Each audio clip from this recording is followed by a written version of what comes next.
Playing on a Budget is brought to you by CoolStuffInc.com, the best Magic the Gathering singles and sealed retailer on the internet, GatheringMagic.com, your number one source for Magic the Gathering news and content, and RogueDeckBuilder.com, my personal channel filled with innovative and entertaining Magic the Gathering rogue brews. Hi there, it's Kevin with GatheringMagic.com with a special edition of Playing on a Budget. This week we're going to take a look at the format that is really taking off lately, which is called Tiny Leaders. And I personally have become a fan myself. I've built a ton of decks, or at least brainstormed a ton of different decks that I want to build. I probably have, I would say, a dozen commanders that I want to build into Tiny Leaders. So first of all, let me just explain the Tiny Leaders format. It is not an official format that is endorsed whatsoever by Wizards of the Coast, but again, in the community, I've had a lot of requests from people to build a Tiny Leaders, as well as seen a lot of the greater personalities on YouTube, as well as some of the other pros and semi-pros actually talk about Tiny Leaders and promote Tiny Leaders. So I thought I'd give it a go, and what better way than to do a budget deck for my first Tiny Leaders deck. So this one is going to go around the Shuyun, the Silent Tempest. Now let me explain once again what Tiny Leaders is in just the gist of it, then I'll give you a link in the description where to go to actually look up the ban list and rules and what it is. So anyway, it's a 50 card deck, including lands and your commander. So my commander is going to be Shuyun, and everything in your deck has to cost converted mana cost 3 or less. And that includes X spells, and if there's an X in the mana symbol, then X counts as 0. So you do have cards that will cost more than 4 converted mana costs when you cast it, but only count as converted mana cost 3 or less. Like Sphinx of Revelation is a good example. Sphinx of Revelation, you could cast for 3 and draw 0 cards and gain 0 life, but to actually play it to get any value out of it, you're going to spend more than 3, and that is legal in this format. So 50 card deck, 10 card sideboard. Sideboard I kind of wish they would increase because of the diversity of the metagame. The sideboard you really can't hate out against enough strategies, and I'll show you why here in a second when we really go over the deck tech. And again, I don't have the greatest experience playing Tiny Leaders. I've just recently read up on it, but playtesting against a few decks at my local game store, you can really see that you want to have a lot of like graveyard hate, anti-mill hate. It just doesn't seem to be enough in the sideboard to really hate out those strategies. But anywho, so everything of course in your deck is going to be very, very undercosted. So the mana base usually is around, I would say an average deck runs between 17 and 20 lands, but we're going to try to run 15 in this one because we have so many cantrip cards that we're going to utilize. So then again, I'll have all the links to the official rules and whatnot to Tiny Leaders. It's incredibly fast and fun. It's going to be a one-on-one. That's what differs from Commander, as well as it's meant to be a one-on-one format where you have 25 life rather than 40 life. So you have a little more stabilizing life than Standard or Legacy or Modern, but with that 5 extra life. But you don't have the Commander 40 life, but then again, you only have one opponent. So you're going to be focusing on cards that are good at 1 versus 1. And this deck is exactly what you want to see in a 1 versus 1 matchup. A very explosive, evasive deck. Now, there is no commander damage either, but your life total is only 25. So we actually aren't going to rely too much on our commander. In fact, I only really chose this commander for the red and blue. The prowess and double strike are pretty decent as well, but I usually end up don't casting Shuyun that often, and I have this alternate commander that you can use for this deck that I'll show you in a second. So before we go over the entire deck list, we're just going to bring up the prices brought to you by CoolStuffInc.com. So we have I didn't include anything that's under $1, but this list here is gonna bring us at $92.64, and most of that is going to be the land base. And in fact, you don't even need to really go crazy on the land base, as we basically just need a few blue and we'll be able to find the rest of our lands quite easy in our deck. And there is a lot of decks that do run the Blood Moon sideboard, and you just don't want to get completely hosed out by a Blood Moon. So you can go down in the amount of non-basic lands that you run in this, but for this deck, you do want to filter through as quickly as possible, and that's why I'm going to use cards like Flooded Strand. So by far the most expensive cards in the deck are going to be lands, like Flooded Strand at $16, And then we have Sacred Foundry at 12. Now, the reason I'm running Sacred Foundry is it's something that can actually be tutored up by the Flooded Strand if you do need a red source. Then we have Shivan Reef at 7, Steam Vets at 15, and Sulfur Falls at 7. And then we also, yeah, that's all of them in here that I am going to include in this build. Oh, yeah, there's a Hallowed Fountain at 9. So, anywho, then we have cards, a lot of commons that are around the $1.50 mark, like Brainstorm, Delver, Distortion Strike, Gelectrode. We have Gitaxian Probe at $3. We have Lightning Bolt at $1.75. Lotus Petal is our most expensive card. I don't even know how well I feel about this card. It's allowing us to play the 15 land deck, and then Lotus Petal kind of acts as your 16th. Plus, you can actually get a trigger off of Lotus Petal, and Paradise Mantle's in here as well too. It has some really cool combos. I'll talk about that in a second. So again, the rest of the deck is mainly commons and uncommons. So let's go back over to the deck list.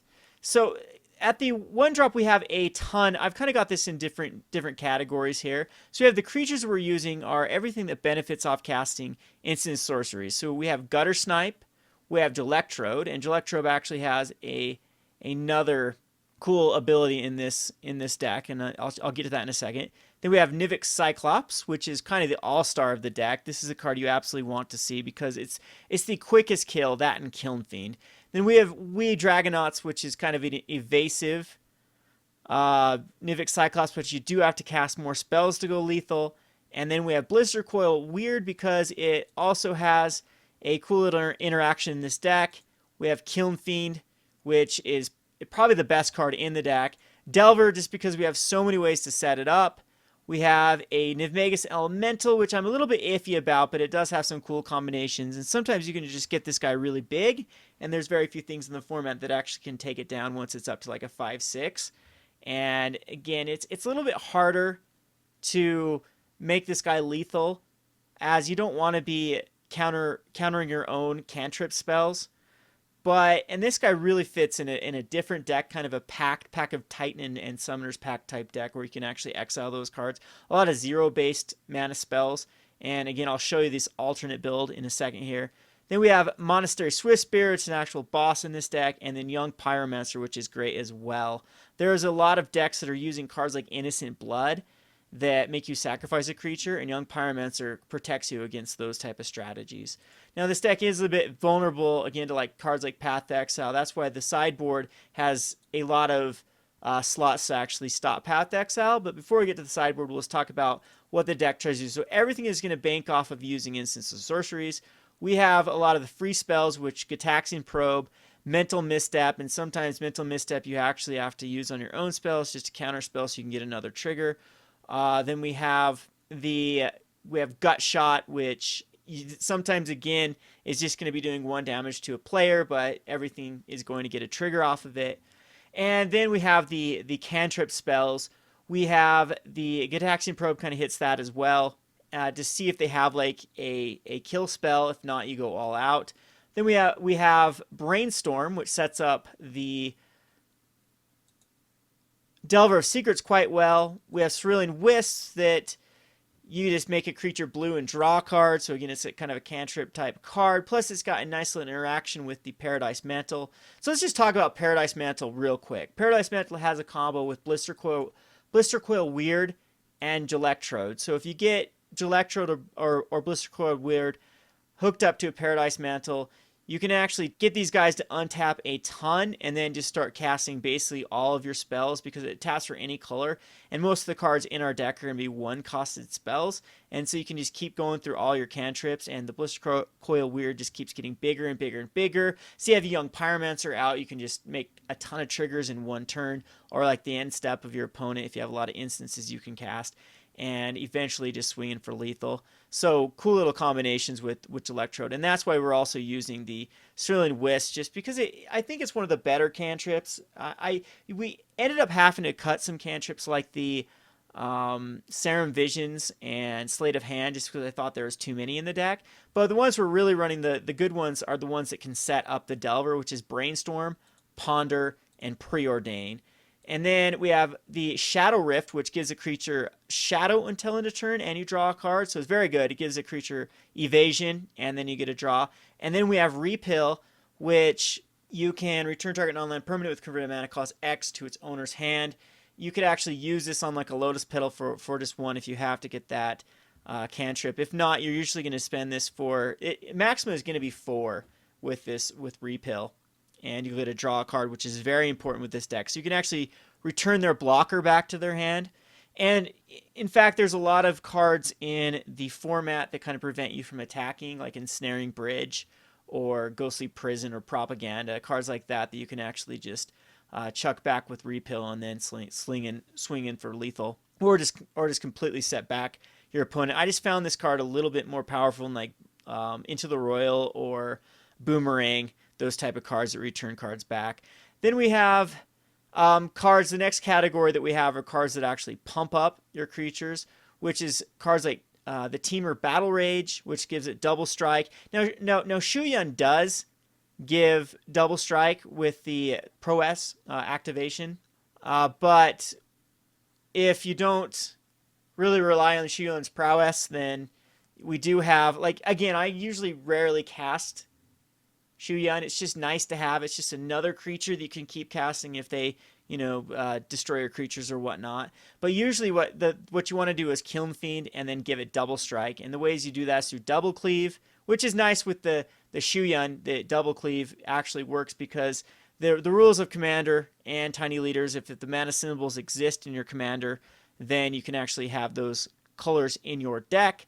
So there's Double Cleave does work for this, which is also instant speed. And then we also have the Assault Strobe, which is double strike. So there's 3 different cards that give double strike.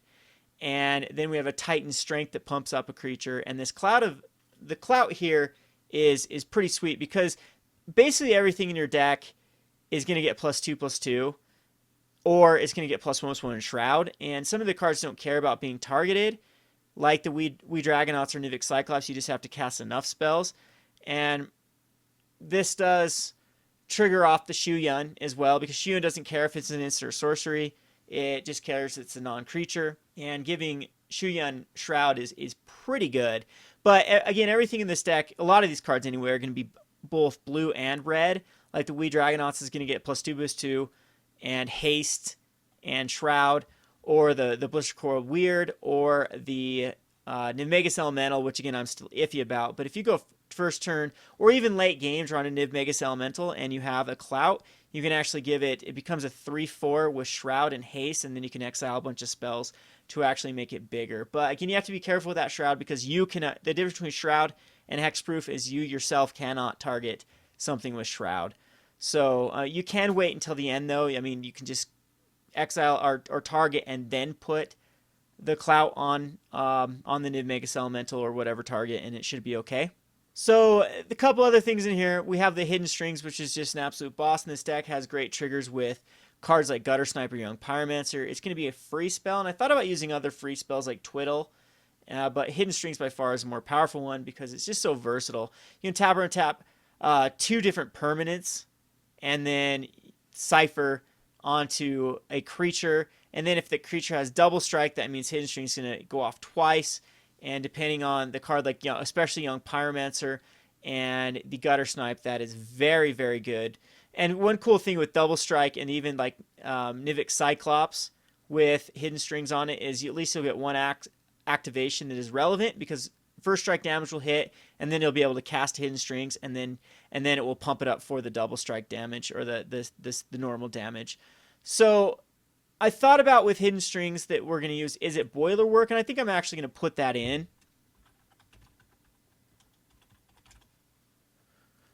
As it has a lot of synergy with like cards like Snap. So you return target creature to owner's hand and then untap up to 2 lands. We also have Frantic Search that draws 2 cards and discards 2 cards and untap up to 3 lands, and you kind of want the Is It Boiler Works, and I think that running Is It Boiler Works will actually help us with running such a low land count. It can set us back though. That's why I haven't put any tap lands into the deck, like the Guildgate or the ones from Fate Reforged, where you gain a life and it comes into play tapped, because you definitely want to be proactive with this deck. You don't want to be sacrificing a turn because a land had to come into play tapped. So I'm gonna be a little bit iffy about Is It Boiler Works. We'll try it out to see if it works or not, and yeah, we'll go from there. So anywho, We'll go on to cards that I have thought about in this deck. Well, first of all, we'll go on to the sideboard. Right now, my sideboard, again, I don't know the format too much, and so I'm just going to prepare for a very diverse metagame, a very unknown metagame. So we're going to put a bunch of counter spells. So a Force Spike, a counter spell, a Mana Leak, a Dispel, Spell Pierce. You could even go Remand in the sideboard, but since we're on a budget, that's definitely out of the question. So basically, these are cards that can protect our cards. Then we are going to have, speaking of protection, Mizium Skin and Apostle's Blessing to bring against any sort of Path to Exile and Swords to Plowshare decks. And then we have anything that wants to prevent damage. We have Flaring Pain, which I think is the best anti-damage prevention. I know there is some Turbo Fog type decks in the format. And then I've got Arc Trail and Forked Bolt against any sort of like token-based strategy or anything that puts out a lot of early creatures. And we can shut them down. We can get a 2-for-1 that. And you could also even put Electrolyze in the sideboard as another slot, maybe instead of another counterspell. And Electrolyze is definitely a fine card. So that can go in here somewhere in the sideboard. So then we have this next pile here that we've got is cards against if you know your specific metagame. So there's cards like Pyroblast, which can counter a spell if it's blue or destroy target permanent if it's blue. Hydroblast. And then you have the weaker forms of those with the Red Elemental Blast and the Blue Elemental Blast.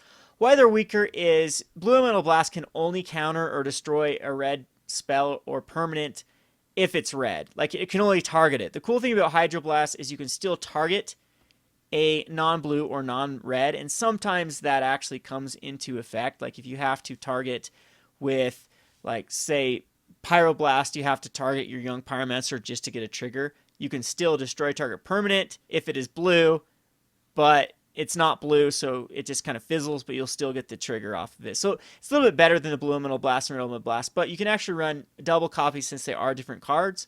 Then Spell Snare, if you know there's a deck that has a particular converted mana cost 2 that is really needs to be countered, or a lot of them, you could bring in Spell Snare. Piracy Charm is kind of cool because it can give Island Walk, so evasion, or +2/+1, either pump or maybe kill a 1/1 creature, or a discard in blue, which is really sweet. Gapdigger's Cage really shuts down any sort of reanimation or entering the battlefield from graveyards or libraries. There is a Malera combo deck, I know, in the format that you do want to shut down, and the Cage is a great way of doing that. Then we have Relic of Progenitus, which can really punish the graveyard. We have Torpor Orb, which can punish all entering the battlefield triggers, which is a lot of the metagame uses entering the battlefield. Then I thought about cards like Stagger Shock. If you're going against heavy creature-based decks, cool thing about Stagger Shock is it is an instant. So in a turn you can kill a blocker, and then it rebounds to either do damage to your opponent and then get all the triggers from your cards, or you can kill another blocker and get all the triggers. We have Flame Slash. There's decks like Anafenza that are quite big that have commanders that have 4 toughness that you want to kill. Flame Slash does a good job at doing that. Spell Skite is decently played in the format, and Flame Slash can take care of Spell Skite. We have Propaganda. There is some decks that like to kind of put a bunch of creatures out. There's a lot of Shared Animosity Goblin decks that want to flood the board with a bunch of goblins, and Propaganda can actually save you against those type of decks. There are life gain decks you can really punish with Punishing Fire and just have a 2 damage spell that keeps coming back. We have Active Volcano that can return an island to its owner's hand or destroy a blue permanent, which is very relevant. Peak Eruption can destroy a mountain, so any deck that uses a lot of mountains, or the particular card that is annoying for this deck is the Chain of the Rocks. Volcanic Spray we have a lot of these type cards like Volcanic Spray, Intellect Trickery, Pyroclasm, Anger, that can kill a big token strategy or goblin strategy. We have Magma Spray if you are worried about like a Kitchen Finks type deck, and Pillar of Flame. Smash to Smithereens is another one that actually kills the Spell Sky, even though Spell Sky isn't that big of a deal for this deck. But any sort of artifact-based strategy, you can prepare against that. Molten Rain can destroy non-basic land. Blood Moon can also get rid of non-basic lands quite easily, but Molten Rain can get rid of any lands. Skullcrack can prevent damage from being prevented and life from being gained. We have Wild Slash, which is another 2 damage spell. Unstable Footing, which is another pretty sweet damage can't be prevented. Again, I still prefer the other one that we have in our sideboard. Combust, it cannot be countered, and you can do 5 damage to a white or blue creature. There are some decks that you do want this in against. And then Sulfuric Vortex is another way to stop people from gaining life. So, I mean, there's a lot of different sideboard options. I haven't even got into the anti-mill type strategies that you'll see. So last but not least, or well, I guess second to last but not least, here is the stack of cards that were in my deck at some point but got the cut. And again, these are definitely worth mentioning. Muddle of Mixture is just an awesome tutor that can still counter an instant or sorcery spell, and if you don't need a counter thing, you can transmute it to go get a 2 converted mana cost 2, so that you can go get your Kiln Fiend, which is actually kind of sweet. I might play around with Muddle in the Mixture, because I think tutoring up a Kiln Fiend is quite powerful in this deck. Either a Kiln Fiend or a Young Pyromancer. Flamekin Harbinger is another way to tutor up a Elemental, really just the Kiln Fiend in this deck. Then Gamble is a tutor as well, but you have to discard a card at random, so I don't know how much I'd want Gamble in this deck. Psychotic Fury, target multi-creature gains double strike. So this deck does have a ton of multicolored creature, but the one card you really want to have double strike is Kiln Fiend, and it does not give it double strike. What's cool about Psychotic Fury is that you get to draw a card off of it. So if it is Nivix Cyclops, you get to draw that card and still give it double strike. So that's way cool. Then Sleight of Hand is a cantrip card that end up just getting the cut because it doesn't set up Delver. Dream's Grip and Twiddle were just kind of untap a land for free, so free spells, but I thought that cantrips were a little more powerful than free spells. Flaring Pain is we actually have that in our sideboard, so that's just a duplicate that shouldn't be here. Reckless Charge I thought was pretty sweet. It's got a flashback and +3/+0. I might actually prefer this over Titan Strength. I'm not quite sure. I do want just a one-of way to pump up, and Reckless Charge is definitely something that I'm gonna flirt around with putting in the deck. And I don't know if I want another slot for it, but it gives haste as well, which can be very relevant in this. In fact, I might just bring it over to the main board or sideboard. I'm gonna go ahead and bring it over to what we consider, our little sideboard pile here, and it might actually end up making the deck. Then we have Lava Dart, which is a really, really sweet card. I think this is something that is definitely worth at least mentioning. That deals 1 damage to target creature player for a red, and then you can sacrifice a mountain. So you can get 2 spells in 1 turn.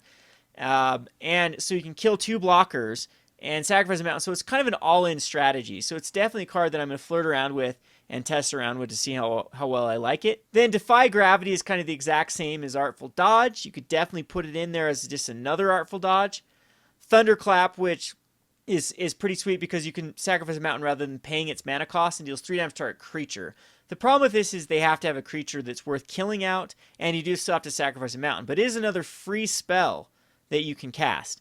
Tidal Bore falls under that same category. You may tap or untap target creature, and you can return island. So again, another free spell. I don't know how powerful these free spells will be in the deck, but these definitely are worthy of trying out to see if they can be abused. Then we have Daze, which is a nice little counter spell that you can return to island. Daze probably needs to be in the sideboard to some extent. And then Snap Back, again, you may exile blue card from your hand rather than paying Snap Back's mana cost, and then you can bounce a creature. Again, bouncing a blocker is huge. It's almost as good as evasion, and being a free spell can allow you to cast all the spells you need to kind of get up to that 10 power and then double strike. And then this cool card, Surakar Spellblade, or Surakar Spellblade, however you pronounce this, is an interesting card because whenever you cast an instant or sorcery spell, you put a charge counter on it, and when it deals combat damage to a player, you can draw that many cards. So against a grindy type deck or game, this would be an absolute boss, especially if you have ways to give it evasion through cards like the Artful Dodge and the Defy Gravity. So the Spellblade is definitely worth testing to see how well it performs.